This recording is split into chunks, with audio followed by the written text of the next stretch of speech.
Hello, everyone. Thank you for joining and welcome today to our virtual session on mainframe modernization. My name is Sakina and I will be your moderator for this afternoon.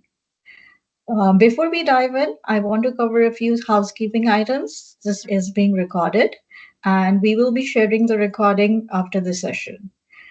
We encourage you to ask as many questions throughout the webinar, and you can do so by typing them into the QA box at any time. We will address them during our dedicated QA segment at the end of the presentation. About Royal Cyber, we specialize in digital transformation across industries and verticals. We are an IT solutions and services company with over 20 years of experience. We are headquartered in Naperville, Illinois, with offices in 9 countries across the globe. We are technology and IBM partners. And today we have a great agenda with us.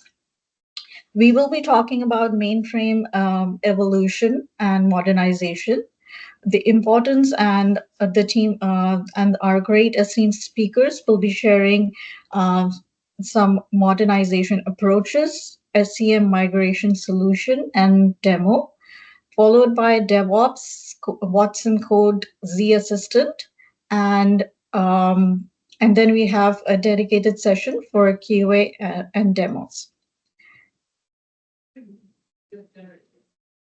I would like to introduce our two great speakers, Jennifer from America's DevOps Leader at IBM, and Vijay Lakshmi. She is our practice head at Royal Cyber on mainframe practices.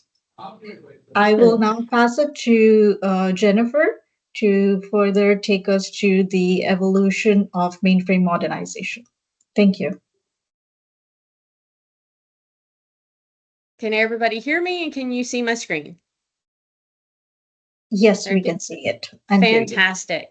Thank you so much for having me today. I'm going to do a quick walkthrough on the mainframe, or should I say the evolution of how we got to today. And I'm starting back in the 1960s or 70s. So bear with me as we walk through the decades and we see how modernization, both in the process area as well as in the application modernization, is affecting our world today.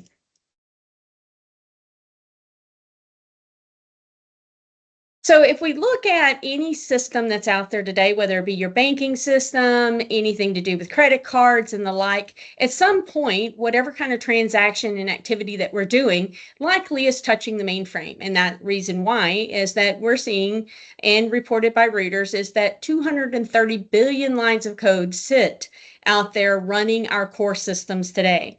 And with that being the underlying support, the question becomes, how can we meet business needs today and the performances that they are asking for from our IT organization to stay relative in the marketplace, to bring those new capabilities into each of these areas and be able to deliver on them.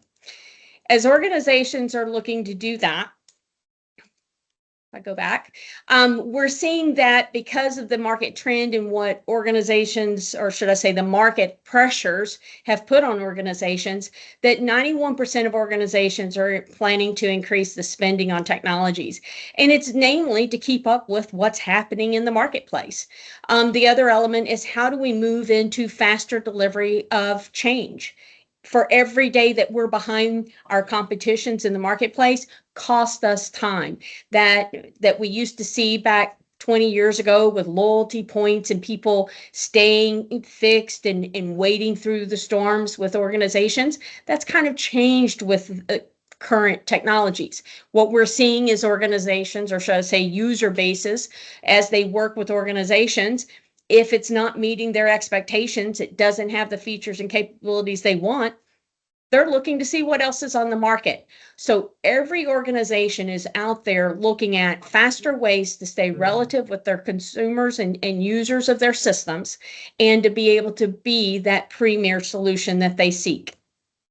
So if we look at the technology trends on how we got here, and you go back to the 60s and 70s, and I actually pulled this from Medium, which is referenced at the bottom of the slide, is that when we look at 60s and 70s, we were building disparate systems. They were systems that ran on a particular platform, i.e. the mainframe. They didn't necessarily interact with other things. They did a task and they provided that information or that process to the team. When we look at where we've gone since then, we started introducing different ways and different architectures to manage that software. And then we moved into, well, now that we have all of these assets out there running, how are we interacting with those and bringing on new technologies and being able to have additional architectural and network kinds of capabilities with those systems? Then came the APIs, and now all of a sudden we started exposing the data. We exposed the transaction. We pulled and were able to deliver based off of what the user base was wanting from our systems, but we were now delivering it in these hybrid type of applications. So with that, when you start thinking about how do I manage it, right? And how do I stay relative? Then things start coming into play of how can I have the agility to deliver based off of those requirements that are needed for my business performance, business outcomes? How do I have it from a skill standpoint to support all these technologies? What do I do from a total cost of ownership for delivering that value? And in today's society, we definitely have to look at the security and the resiliency of these systems. Because again, those systems represent our brand. If those systems aren't available, aren't delivering, then our consumer base, our customer base is going to be looking to go elsewhere. So it's the balance of those items and how we can optimize them that's driving the trends around modernization. So as we think about modernization, specifically on the mainframe, we have the infrastructure modernization, application, and process areas. All of those have direct relevance as we think about that business outcome that we're trying to achieve. In each one of these, what we see organizations doing today is taking an incremental approach in how they can deliver value and drive these modernization efforts forward. This may be back to we talked about the APIs. It may be about how do I optimize the way that my application is being used, but it may also be optimization around the process by which we were delivering those systems. This is an area in the mainframe that we've stayed rather stagnant for quite a few years in how we deliver our change. The software delivery lifecycle has not changed, but how we're going about doing it has. And we're doing it by infusing automation and taking mundane tasks away from developer and users and letting them focus on those key aspects where their knowledge base and knowledge of the business provides that extra sauce, if you will, in terms of meeting that business performance and outcome. So if you look across the industry, what you're seeing is organizations rallying around this concept of DevOps, doing things in a different way, people, process, and tools coming together in a way that we can deliver in a resilient way, right? The changes that we have in order to meet those business process. The other element that comes around with DevOps is that concept of automation, because one of the ways that we have for having repeatability in our processes is to automate it. So through automation, organizations are starting to standardize or lower their cost of ownership for the tooling by bringing their organization into a common practice and common set of tools in order to accomplish that task. The thing that IBM recognized is Z didn't have to be any different. So the first thing that we had to do was to make sure and invest in the Z platform so that it was open and available to the way that it should be incorporated into these pipelines for automation. We also had to embrace the concept of open source.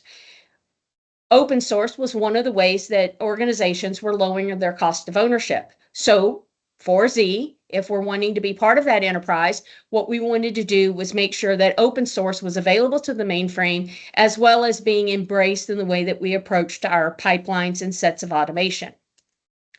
So DevOps for Z applications from IBM strategy or strategic point of view is that we shouldn't be any different. What we should be doing is taking the elements where we need mainframe intelligence and approaching it in the same manner to make it like, if you will, other platforms, but keep the value points that are available to Z, right?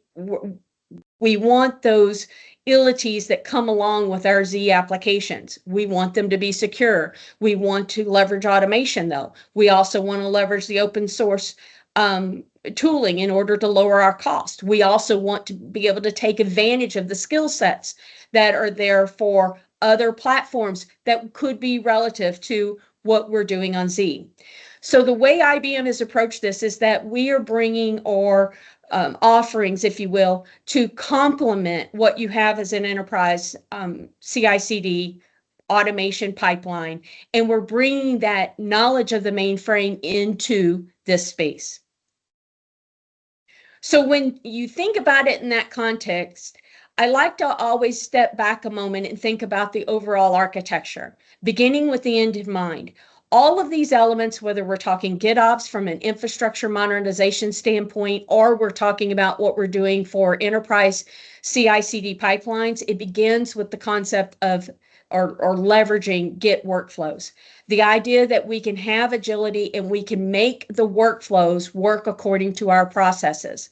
We don't have to stand apart.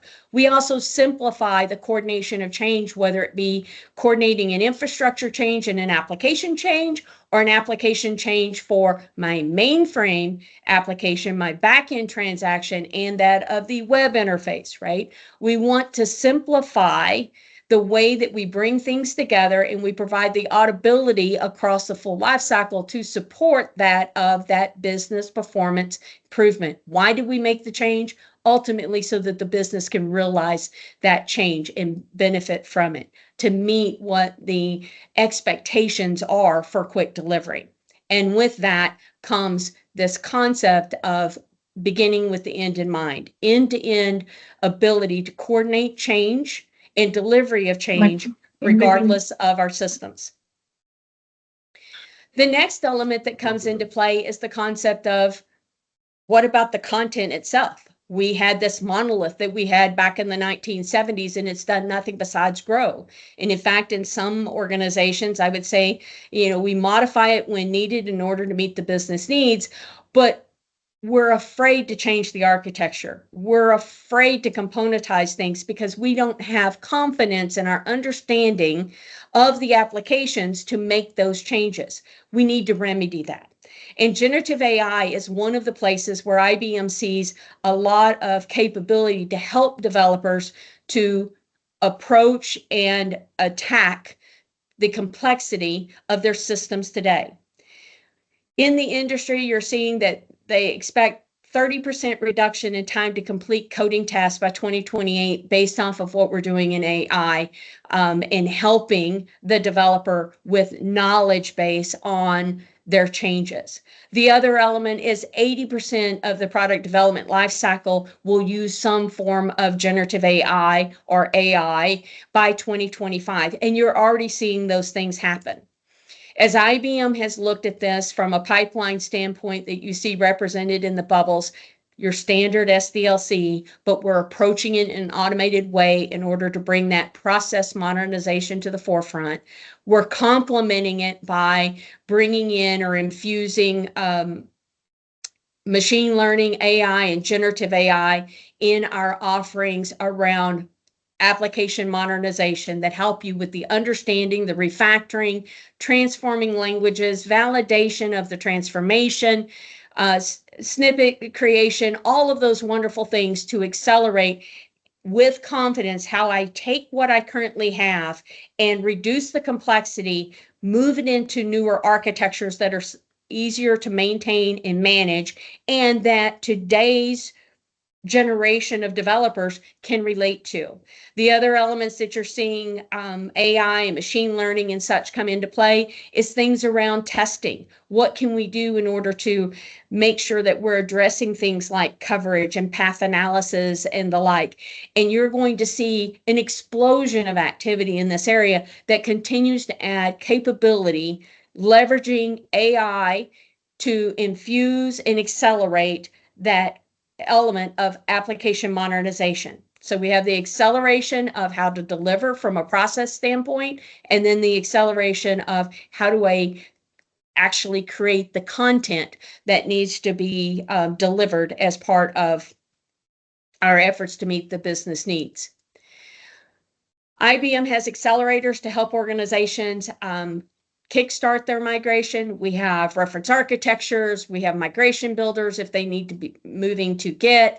We have how-tos. We have customer stories. We're invested in our organizations in clients to help them achieve their vision for how do I meet those demands? How do I move my company into a position to align and deliver to the expectations of the company?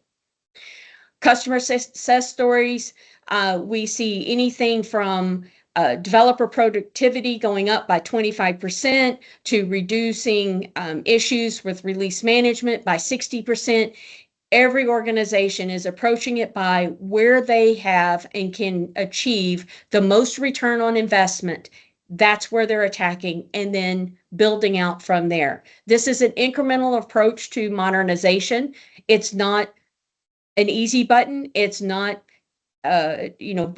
eat the elephant all at one time. It's picking a place and bringing that value and driving it back into a change and a transformation journey that allows you to align and move in today's architectures. A list of resources, and I'll pass it over to Vijay to develop this into more detail. Yeah, thank you. Thank you, Jennifer. Thank you for your valuable insights about this.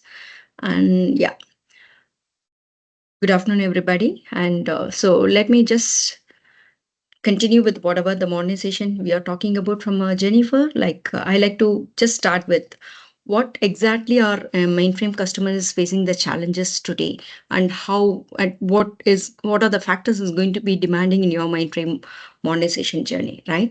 So if you see any mainframe developers or mainframe application owners, they face these difficulties or challenges. There will be a huge skill gap, and obviously there will be a lack of what you call the modern IDEs, like development tools, and also a lack of business agility, and it also get into a lack of process automation, and of course the inadequate of code analysis, undocumented code, and like kind of an or everything. There are most of the legacy green screen, whatever the challenges we face, we are getting into, and it is completely when you wanted to adhere to the latest moderns and toolings, we have to little bit modernize it.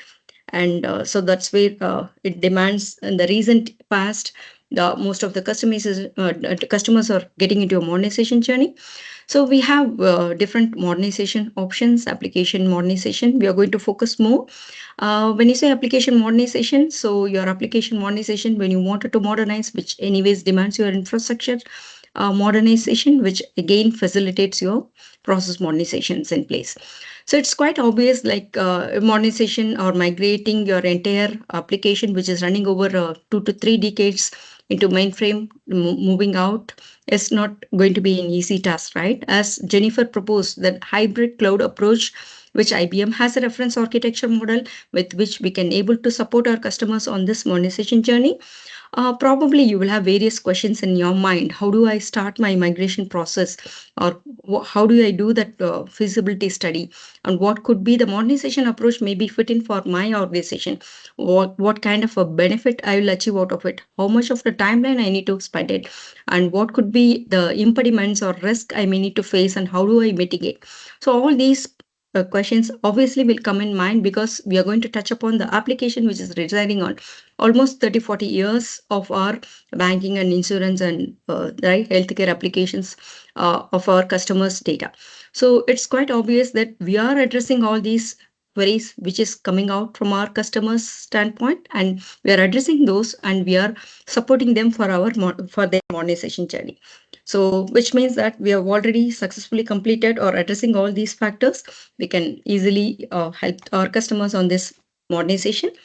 And so when you start about modernization, application modernization especially, typically the first step where we wanted to kickstart is obviously your legacy SEM. So the version controlling will be from any of the tooling like Endeavor or Changeman or Penwillet. So these tools will be the version control tool for mainframe applications. So which need to be migrated to your modern SEMs. So when you wanted to go for a modernization, it can be a modern SEMs like GitHub or GitLab, and Bitbucket or Azure DevOps could be the option. And we have our own customized solution which will automatically extract application assets of these legacy SEM, and then it can able to migrate in an automated way to the modern SEMs. So which will help our customers to reduce your timeline for a migration. So let me little bit of deep dive into this solution, how it is architecture and how it is going to migrate. So this is where the currently just a snapshot of a legacy SCM where the code sits, and the customized Royal Cyber solution, which will basically the custom API program, which can able to extract all the features and all the version histories, application details, all artifacts of your elements, element version and version histories and user access and approval aspects. All those things can be extracted, and it can be stored in the central database, and probably it can be later used for our reference purpose. And also we can migrate the latest version to the modern SCM tools of any of these tools of our customer choice with an automated way. And whatever the data which resides in our legacy system can be taken into a repository. So at any point in time, we can refer back for the code versions of the previous versions, everything. We are completely extracting the history of the version control tool. So everything will be available for the later references in our repository.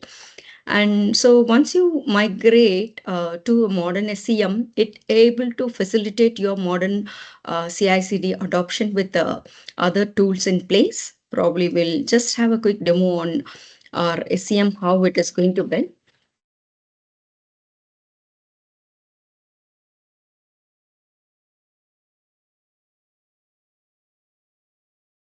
So actually your Endeavor application is going to be like this. It's a legacy infrastructure. This is an example of your how the Endeavor application is going to reside.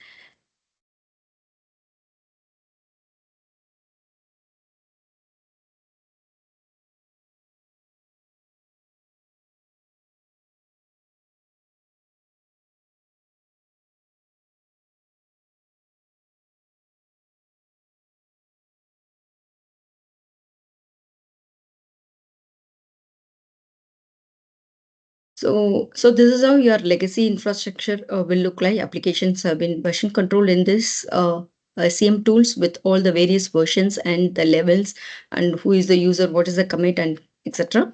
So this we are trying to migrate with our own customized solution, our SCM solution, which has an customizable interface and robust options for your load, migrate, right? So these it can able to get the data from Endeavor, and it can able to facilitate to migrate to any of your modern SCMs of your choice. So this the single interface can able to facilitate all these the typical complex operations. And so let's say, like for example, I'm choosing the Endeavor as an option, and target is an GitHub. So probably it will try to extract from Endeavor and take it to your central repository, and then move this load transform as per this GitHub architecture, and then it will able to load into your GitHub. So I'll just quickly take it to this one. So this is where your Endeavor assets replications have been extracted and loaded into your database. So this database has now the complete details of our application. In fact, we have seen our experience when the customer is having so much of applications. There are a few applications might not been touched for many years, and even then we are keeping those things in the history. When we modernize, probably we will get rid of some of the untouched code, but still this will remain in your database. And also the complete version history also we are taking up. That's the beauty of this tool. So where you have the complete versioning, and maybe you can decide upon, I wanted to have the latest version need to be migrated to my modern, or I wanted a last 5 version or last 3 versions need to be migrated, so that I can move forward with the modern, which is okay, it is doable. So such a customized option we have it here. And yeah, so this is where your target system, where your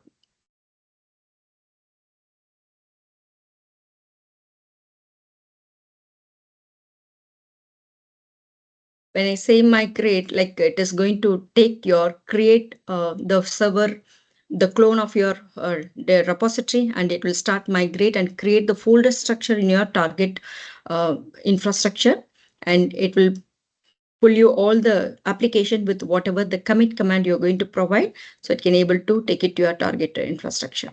So, and this will be validated in terms of the number of the members, whatever is moved, and its size also. Sometimes the size of the code also matters. If I have the customer may think that whether my source control is completely moved, or I do have any kind of a missed out or something like that. We are validating in terms of the count as well as in terms of the size. So all those things we are confirming that the customer and the complete code is moved in with whatever the version you want in place, the latest or the previous one, and along with the number of count and the size, both are being validated and tested for all the 4 infrastructure of GitLab, GitHub, and Azure DevOps as well as Bitbucket. So in a way, we can able to facilitate the easy automated process to support for our customers on that migration, because this is a bigger chunk of the work which most of our customers feel that they wanted to touch upon application which is residing on the legacy SCM. How do we migrate? Do we get all the information, or how do I make it to a modern infrastructure is ready for the next step of adoption, right? So this can be easily facilitated with one of our tool. So this has been experimented and validated with our own test system as well as the customer environment. So this is about our SCM migrations, and let me quickly move on to the next step. So this solution actually helps you to, in fact, depending on the volume, in case if any point in time, if it is failure, it can able to restart from the point of failures, and it can able to give you the dashboard with how much, where you are in the migration, how many members have been moved, and all those things, reporting information, you can able to get it, and it can able to reduce your timeline, and you can reconcile your artifacts, whatever is migrated. So all those things will help you to get into your modern journey. So once you migrate, what is the next? Like we have to get into an CI/CD implementation, DevOps adoption. So this is a sample or architecture for high-level view of how I can able to implement CI/CD with the GitLab CI. So if you look at the development journey, so it starts from your analysis, code, design, development, and deploy, right? So for analysis, your model tooling, we have IBM ADDI and WASI analyzer, with which applications can be well analyzed even before you get into your modernization journey, to look into your sizing, inventory, and to look into the call graphs and dependencies. So those things can be better analyzed, and even it can be well documented with the help of ADDI and WASI analyzed. And for a modern development IDE, it can be IDZ IBM developer for code, Z or VS Code or Eclipse based IDE, with which developer can able to get into your modern development IDE. And your SCM can be of, yeah, as we discussed, any of modern SCMs of your choice, GitHub, GitLab, or Azure DevOps kind of tooling. And the build can be with IBM dependency based build, which is actually a modern the build which helps, which very much customizable as per our customized application.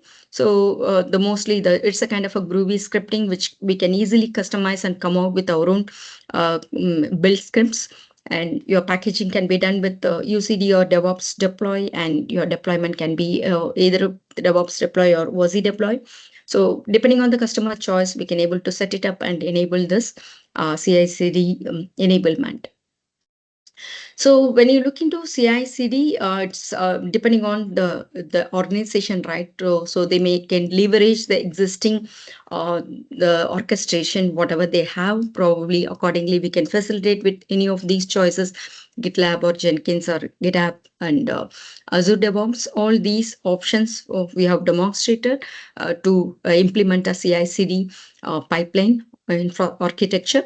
And all we have is we can able to prepare our sample repos or the migration repos, and we can able to configure the runner with this along with the host agent, and we can also integrate with CI/CD, and your pipeline orchestration can be facilitated with whatever is our sample reference architecture. We have it in our place, so it is easily adoptable with any of these CI/CD orchestration in place. So this is just to give you a brief overview of how your this modern DevOps tooling will look like. So probably your modern infrastructure may need some new tooling in place, which is a developer tool with IBM Developer for Z. And when you wanted to have a Jenkins, or it will be a server and agent.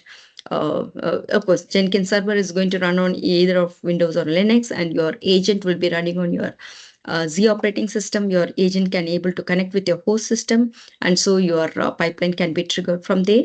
And your IBM DBB is a dependency based build, which will help you to facilitate your build process.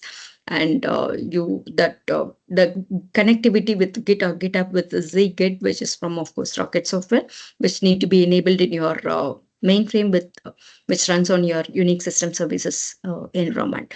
So this is a little bit of a tooling brief, which modern infrastructure will have to be enabled when we get into your DevOps adoption. And this is how the transformed architecture will look like. So when you modernize, migrate and modernize, the transformation will look like this. Architecture is the developer life cycle will go like this with a modern development tool like IDZ or VS Code. The developer is going to check in, pull out your code and do the code change, and right from whatever the branching there is in the main branch, and then you will have a feature branch where the developer will take pull out the code for the code change, and from your modern ID does the code change, and it can able to commit with the commit command, and that will be built by IBM dependency based build with a user build option, and then can be unit tested. And so whatever is this done, you also configured with a pipeline with the help of any of this infrastructure of your choice, Jenkins or GitHub, whatever. And so this will trigger in turns, it is connected with your Git repository. So whatever the changes, the commit is made by the developer can able to be identified your pipeline script, and can able to trigger your the pipeline build with whatever the developer code change. With the help of an DBB build and customized build, we can prepare your packaging, and the package can be kept as a repository with your artifacts or JFrog, and from there your CD can be triggered to do the deployment in IBM DevOps deploy.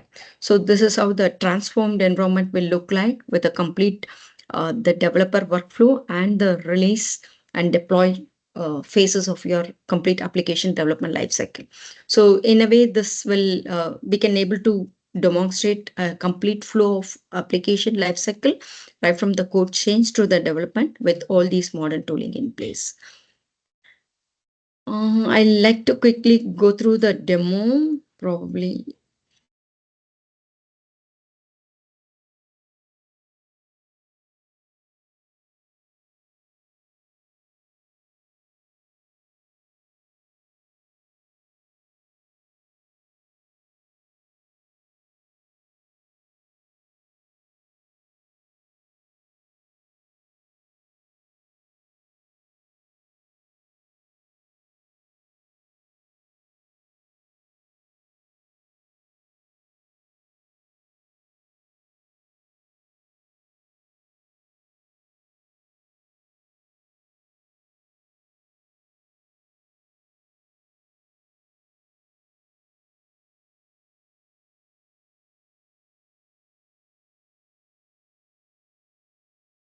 Vijay, we are unable to hear you. Okay. Oh, sorry. You're not hearing me? Okay. No. All right. So is it okay now? Yes, we can hear you now. Yeah, sorry. So this is actually your modern GitLab interface where the server, the developer can do the code changes by getting in the repository and going through the options where the repository is and take the code and do your code change. So this is something, this is how your build script will look like. So you will have an YAML file, which will talk about, that will be an entry point, will take it to your complete journey of your the build to deployment process.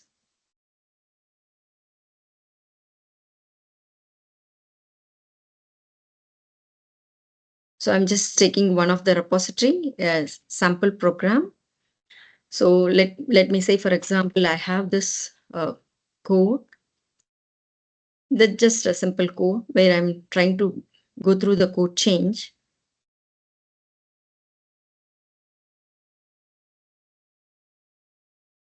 So this is my modern IBM developer for Z environment where I am connected with your GitHub repository and I'm wanted to do the code change from here. So I'm just cloning this repo from this IDZ. I have a Git perspective where it allows you to take the clone. This is the cloned one. So your your repository is cloned here for the code change. I'm taking my code and doing some code change. So the once a code change is committed, I see the unstaged changes here. Since it is configured, it is not staged. It is prompting up here. And I'm doing some other code and doing some changes. You can see there isn't changes. It can able to identify like the changes, whatever is in there. And so it can able to easily figure out. So the legacy environment where we don't have this kind of a facilitation, whereas this modern ID E allows you to give an easy options to see the code changes and maybe commit and do the build and pipeline build. So this is something a pipeline build with whatever the changes. With the help of a Jenkins, the pipeline agent is connected with your host system, and we are trying to trigger the pipeline job. Just because the customer is committed, it can be triggered in an automated way or it can be invoked manually, and your build job triggers. So all these things is configured with the help of your whichever the host system need to be connected and whatever is your the build options, everything is configured in such a way that it can able to take it to your right host system and do the request for the merge with the different developers, whatever they did the code change. So this is the script which is getting invoked. So this is the one which based on the customer's infrastructure, we will do the custom changes or customization, and we will start trigger this uh, pipeline build.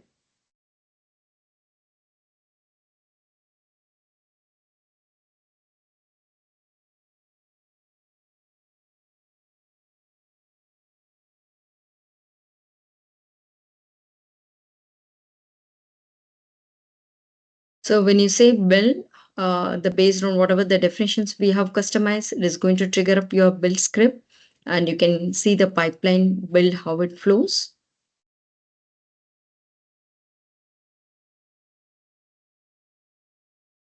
So you can see the interface where how these various phases it's getting succeeded with how much time it took and what is in build. So your build is success within 6 minutes and artifactory is success. So like this we can able to demonstrate the CI/CD implementation with the help of this pipeline script, which is configured along with any of the CI orchestrator of your choice, and we can go through the complete the changes need to be packaged and deployed to your the deployment tool. So once after this Artifactory, your deployment script is triggered and it will get deployed into your UCD or maybe a DevOps deploy tool. So this is how the complete CI/CD can be enabled for our customers. And so I wanted to a little bit talk about this. Sometimes they really need a code change or refactoring or changing our code of a complete into rewriting into the other languages of modern languages of our choice or Java or .NET, something like that. So we have an IBM Watson code assistant for Z, which will automatically do the code changes from COBOL to Java. So it works in a 4 different phases. I try to document the application, which you have chosen for the migration or refactoring, and it can able to refactor you automatically with the help of a Java equivalent, and it can able to transform that with the help of preparing a proper unit test cases, and you can pick and choose whichever you wanted to accept or you wanted to like get into and decide upon what piece of the code you wanted to migrate. And you can also validate the unit testing with the Cobalt specific unit testing and Z specific unit testing, and you can accept. So it works in this way, in an easy interactable way. And Watson X code assistant for Z can be used to leverage your timeline or to automatically convert your COBOL code into Java. And here is a small demo on this. One sec. Give me a quick minute.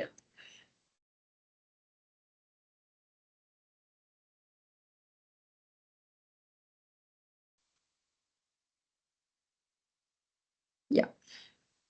Watsonx code assistant for Z is a new generative AI assisted product that helps to accelerate mainframe application modernization.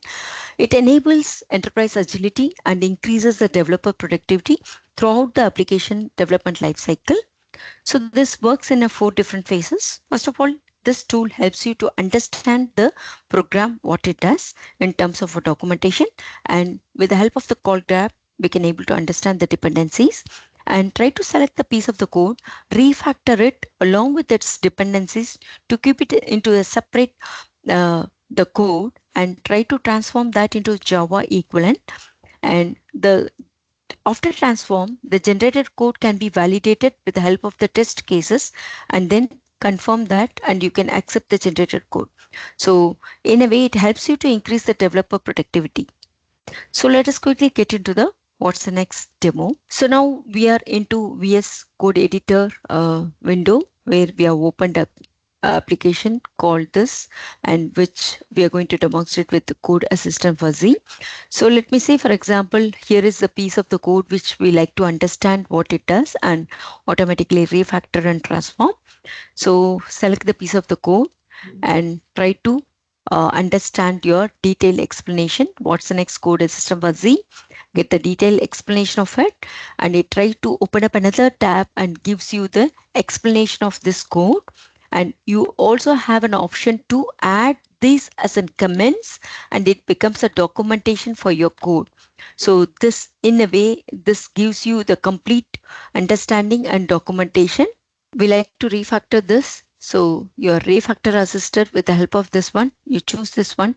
It helps you to give you the complete call graph of how these programs are connected with the other code and the data store. And whenever you wanted to do some select this particular data store, how this is impacting from other piece of the code, you can try to understand. So before refactoring, you will try to understand the dependencies and go for refactor and try to understand your, this is a particular example where we are trying to identify the condition statements, and with respect to this condition, we wanted to segregate your code, slice this into new service, and this is trying to get you all your dependencies. In a refactor, helps you to select the piece of the code along with your dependencies. So this is your refactored code. So the refactored code we wanted to transform into Java. So this is actually you wanted to generate your Java classes, which help you to generate your Java classes, and this is your AI generated code. So now the generated code need to be validated. So you have a validation assistant which will help you to generate your test cases of your COBOL and the equivalent Java. So in such a way that you can try to understand your the test cases, and you will finally accept the changes. So the validation assistant equally performs the test cases. So both COBOL and Java test cases have been performed, and your the generated transform Java code is semantically working as similar to your COBOL code, and you can finally accept your transform data. So in a way, Watson X code assistant for Z helps you to uh, increase your productivity, developers' productivity, and helps us to get into your mainframe modernization journey. Thank you so much. What's the next code assistant? So, in a way, code assistant for Z is making into three things. One is it is helping you in documentation with the code assistance, and then you are refactoring the component is trying to slice it for a piece of the code need to be refactored, and you have a validation assistant which will help you to produce your test cases. So in a way, it is an holistic the most relevant way of getting your Java equivalent with the unit test cases validated and verified functionality wise. So in a way, it improves your the timeline, it increases your productivity and reduces your rewriting a code timeline, and it eliminates your skill gap too. So these are all the benefits we can support for when we refactor the mainframe applications. And so as an compliment for this event, there is an exclusive offer. We are coming out with a complimentary assessment. Suppose our customers are willing to take up some kind of an the assessment for their environment. So we have a complimentary assessment which will go for 3 weeks. We'll try to understand your environment, review your system, and try to come out with a scoping questionnaire to understand more about your systems, and try to come out with a proposed the migration approach and plan and timeline, tentative timeline, with whatever the details we get it, and with the proper timeline and implementation approach as well. So this is one which we can offer exclusively for this webinar audience as an webinar offer. And we do have some jumpstart package which we will primarily work like this with our customers, kind of an 8-week pilot implementation jumpstart, where we will completely take some kind of a pilot application, try to go through the complete the modernization journey of migrating to modern SCM, and then implementing the DevOps orchestration within 8 weeks of sample application timeline. So this will give you a complete details and feasibilities and timeline. And first of all, you can see how your future infrastructure looks like. And so in a way, we can do it in a case of a jumpstart package. And let me open the forum for a Q&A.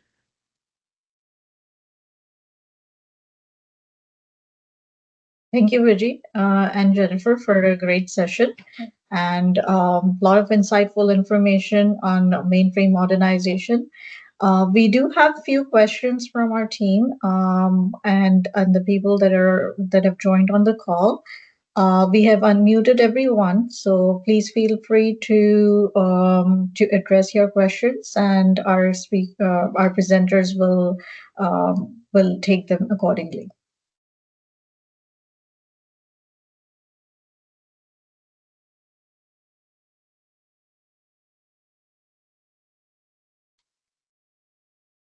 Hey, Vijay and Jennifer, this is Syed here. Great session. Thanks for what you presented today. That's a great one. But I have a quick question why should we consider moving from legacy Endeavor to modern Git/GitLab? I mean, what are the benefits which we have today moving to Git? Because we are happy with the Endeavor today. I'm just trying to understand why we should move. There's a couple of things that I will add, and then I'll turn it over to Vijay. First, Endeavor works a certain way. All library managers do. And when you look at the new ways of working in order to be able to deliver at the frequency that the market's demanding, It's not structured to work that way. It's structured for library consistency and to move things according to that plan.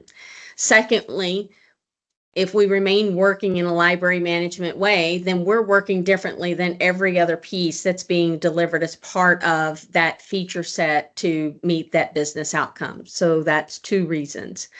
Third is that when we look at our total cost of ownership, both for the skills to support our tools, as well as the cost of the tool, as well as the footprint of the tool installation within our organization, all of those things are in duplicate when you think about having a distinct tool specifically just for mainframe code. And when we really look at it from a common sense standpoint, what is code? It's text. So why should we be different to store text if text is text? Vijay?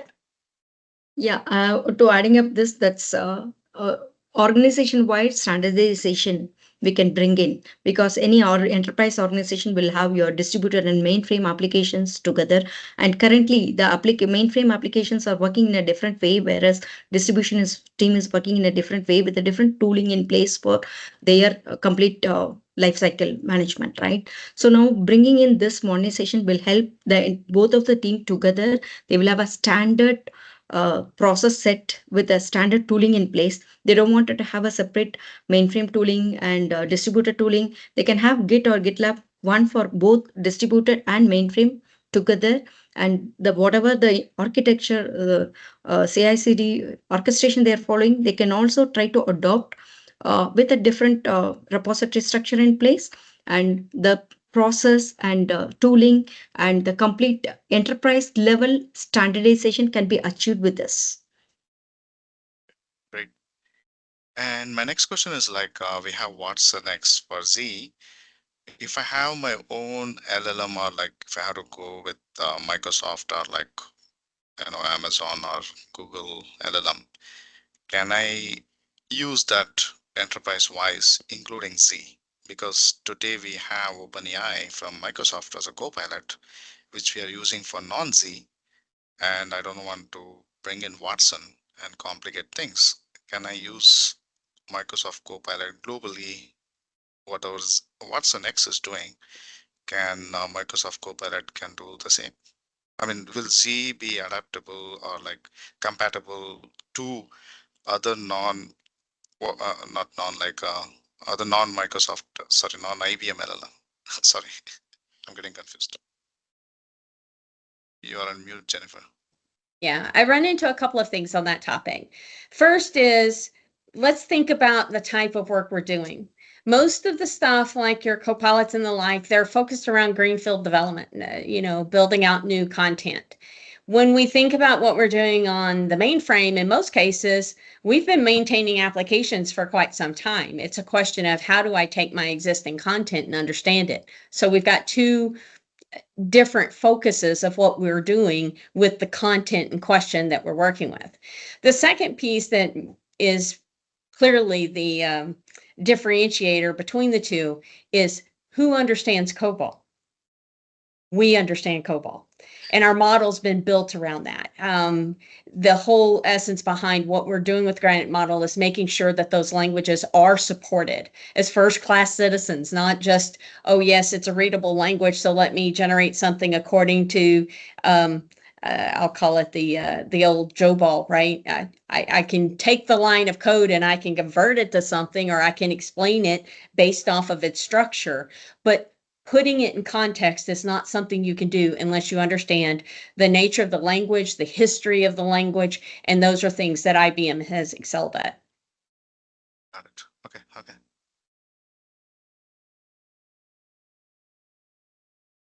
Other questions, team? I do have a question. This is Simran. Hi, Jennifer. Hi, Vijay.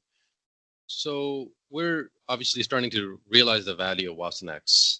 And my quick question is, I know it comes with some data foundation models that system administrators and programmers can utilize, but then there are also ability to customize their custom foundation models in watsonx to be supported for the equivalent of COBOL into Java applications, right? How does one deploy those customized foundation models, does that start with customizing it, or does you start with the pipeline for data foundation? Like, how does that work? Vijay, you want Yeah, it or I'll okay. take it up. Yeah, thank you. So, yeah, this is how you can take your foundation model, whatever you use available. There is a huge open source foundations also models are available today. Probably you can do the custom changes as per your business needs, and you can able to deploy with the IBM Cloud Pak data and AI platform, which is available. So that will support you to take it to your complete AI workflow. So when you go and deploy it and you wanted to use your AI version of your tool for your business requirement, you have to like how the application development has a phases, right? Your AI has to go through some kind of an workflow. You need to pick it up, tune it, fine tune it, and probably you can validate and then deploy. So you have an IBM Cloud Pak open source containerization, which will help you to deploy it. It's called as an IBM Cloud Pak data and AI platform, which will help you. That was your question. Where do you deploy, right? That's a platform where you can deploy it. Right, but it starts with the data foundation, and then you customize and train the model. You based have to, on yes, every- yes. You Yes, of train it course. based off of You what need to train yeah. based on your business needs.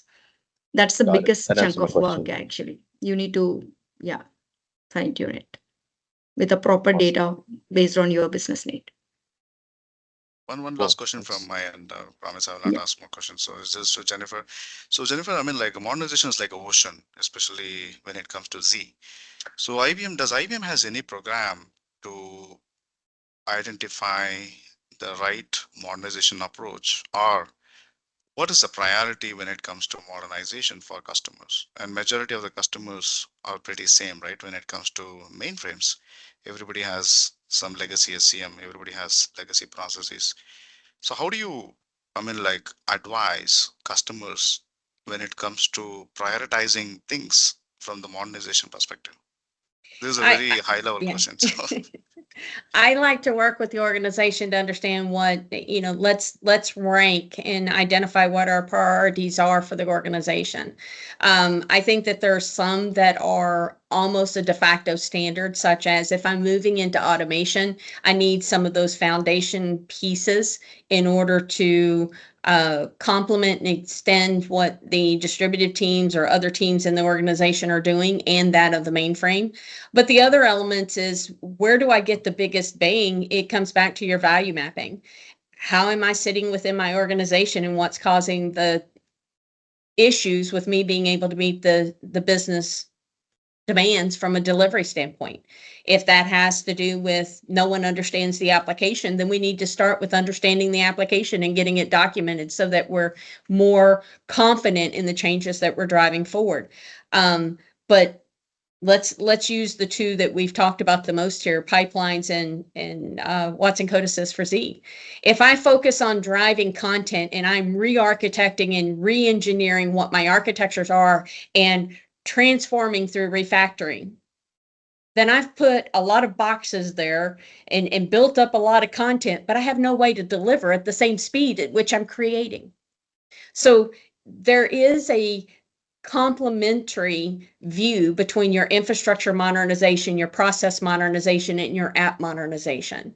But that doesn't mean that you have to complete one, because there is no such thing. This is a journey. It's about the incremental improvements, but you do it in support of what your intention is. So if I'm trying to do the complexity of the system, I'm going to start with understanding it. If I'm looking at how I'm going to refactor it, then I'm going to make sure I have those foundational elements to help me keep the momentum behind the changes that I'm making. And if I'm not ready to take on the architectures yet, then I'm going to focus in on the process elements and how I can help drive resiliency in the way in which we deliver, simplify my audit aspects, and lower my cost of ownership, right? From an organization, we're all responsible to that bottom line. And how do I optimize how I'm spending my money for support of these applications and the maintainability of them? got it. Okay, sounds good. Any other questions? I think we have time for one more. Yeah, hi, Jennifer, Vijay. I think first of all, very good session. So I have one question on the history. So because mainframe systems are often like contain large monolithic code bases. Yep. So how do we preserve the version history when we are doing the migration from mainframe to like a modern SCM solution like Git? Right. The architecture doesn't change necessarily unless you choose to change the architecture of the systems. You're changing the way in which you are delivering that change, the processes by which you go through your SDLC. Vijay, I'll let you continue. I know this is a topic for you as well. Yes, yes. So actually, yeah, that's what like I was demonstrating with our own Royal Cyber solution, which we have completely taking out all the history of an elements application, the complete inventory of application we are extracting. That's the beauty of our tool actually. So that is an you can take the complete code along with the histories, whatever you have it since day, and in fact, some of the application whatever we have worked on, the code which is not even touched for 20 years also, it can able to get you the history and when is the last change, who is the user did change, everything we can capture and put it in the currently we are managing in the Mongo database. We are also in the form of giving an option to have keep in a multiple other databases, because we have chosen that because of the document database a huge code we are going to store it, right? So we took that as a database for this solution that will capture the complete history, and history will be there in the repository, and in your transform we can decide based on the customer requirement which version, the recent version or the last few version, accordingly we can able to transform into the target SCMs. That also does with an automated way, programmatic way. No need to create your folder structure in Git or GitLab and uh, push the code and with a commit. No, it's all driven through programmatic way. But keep in mind that process modernization, that code, that runtime, it's still the same. As long as we're compiling it the same, then you are going to have the same application, the same monolith that you had. It's just the way in which you can deliver change is what is being different. Now, if we want to talk about how do we transform that monolith into smaller services, that's when we start looking at the content itself and using the process modernization as a way to accelerate delivery of those changes. Right. And also, I mean, for the SCM itself, now these mainframe SCM systems, I mean, they mainly have these features which are more tailored for the libraries or mainframe environments, languages. Yeah, like COBOL, JCL, they're more tailored for those languages, right? And these Git and other modern SCM solutions, they are more tailored for like the modern technologies. So do we see any problems, right, when customers move to Git? No, and I'm going to make one slight change to what you said, and I'm not meaning to create a debate, but Git is a distributive SCM, and it doesn't care about the language. That's the whole beauty of it. So it can support COBOL just like it could Java, just like Python, just like my config files. That's where we get the power behind having a distributed SCM support what we're doing versus when we had the library manager, which it was embedded as to what language types it supported, and the expansion created the need to have specialized skills to go into those processor groups and the like in order to be able to grow, right? It didn't have that agility to grow and expand based off of what we see happening on the platform now. I mean, who thought that we'd have Python on the platform 10 years ago? Or the growth of Java on the platform? Or what about config files, YAML files, and the like? But we do. Great, sorry, Vijay, I thanks. get excited about that stuff. So, Usifa, to answer your question, yes, it's very much supported all kind of a language types of even a legacy and modern. Anything can be version controlled, and whatever the language of choice we have in legacy, it is going to support us, and it was test verified and validated. Yeah. Great, thank you. I think we are all out of time. Thank you everyone for all your all your excellent questions. And a big thank you to our speakers, Jennifer and Vijay, for sharing their expertise today. We hope you have found this session insightful and also leaving with some valuable takeaways. Thank you again for joining us today, and we look forward to seeing you in our future webinars. And have a great day. Thank you. Thank you. Thank you so much. Bye.